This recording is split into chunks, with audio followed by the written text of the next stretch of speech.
Technique easy এডুকেশনের পক্ষ থেকে তোমাদের জন্য রইল অনেক অনেক শুভকামনা। দেখো এই অঙ্কটা কি বলা আছে যে আর গুণন পদ্ধতিতে সমাধান করো। তো এই অঙ্কটাই আমরা সমাধান করাবো। যে বলা আছে আর গুণন পদ্ধতিতে সমাধান করো, দুইটা সমীকরণ দেওয়া আছে। প্রথম সমীকরণকে আমরা 1 নং দিয়েছি, দ্বিতীয় সমীকরণকে 2 নং দিয়েছি।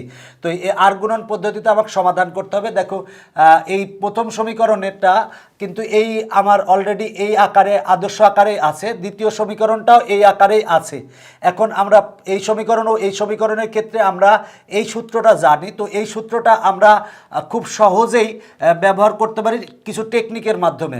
তো যখন যে ব্যাপারটা টেকনিকের মাধ্যমে ব্যবহার করার জন্য আমরা যে কাজটা করব সেটা হলো প্রথমে এক্সের সহগদ্বয় লিখব। প্রথম সমীকরণে এক্সের সহগ 3 আর দ্বিতীয় সমীকরণে এক্সের সহগ হচ্ছে 2 আর ওয়াইয়ের সহগ এখানে -1, এখানে হচ্ছে 1, তার মানে -1 আর 1। আর এখানে কনস্ট্যান্ট হচ্ছে -7 আর -3।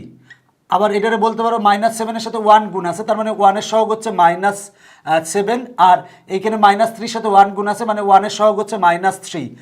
এক্সের যে সহগটা এটা আবার আমরা লিখব 3 2 আর ওয়াইয়ের সহগ দুইটা আবার লিখব -1 1। আমরা এখানে লিখব এক্স, এখানে লিখব ওয়াই আর এখানে লিখব 1।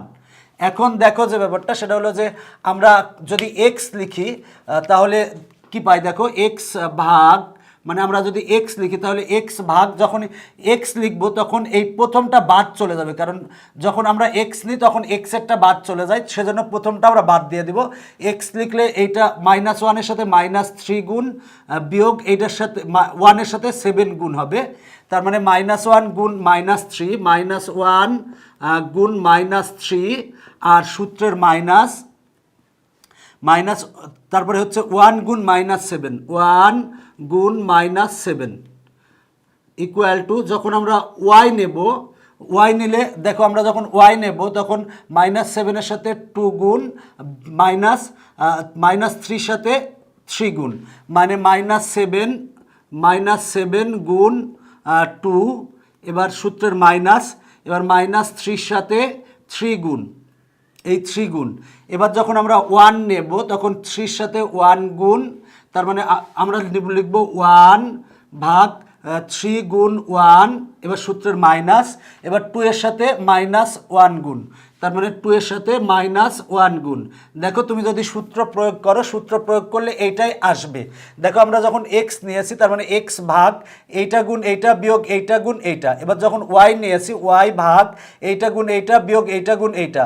যখন 1 নিয়েছি তখন 3 গুণ 1 -2 গুণ -1। দেখো এইটাই আসে।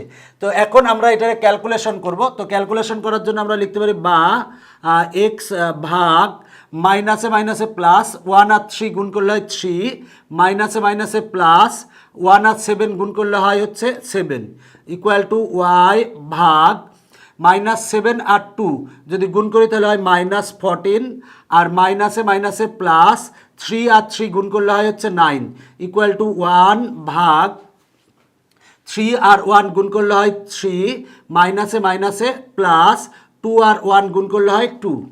এখন আমরা এটারে ক্যালকুলেশন করব, তাহলে লিখতে পারি বা এক্স ভাগ 3 আর 7 যদি যোগ করা হয় তাহলে হয় 10 ইকুয়াল টু ওয়াই ভাগ 9 -14 সমান হবে হচ্ছে -5 ইকুয়াল টু 1 ভাগ 5।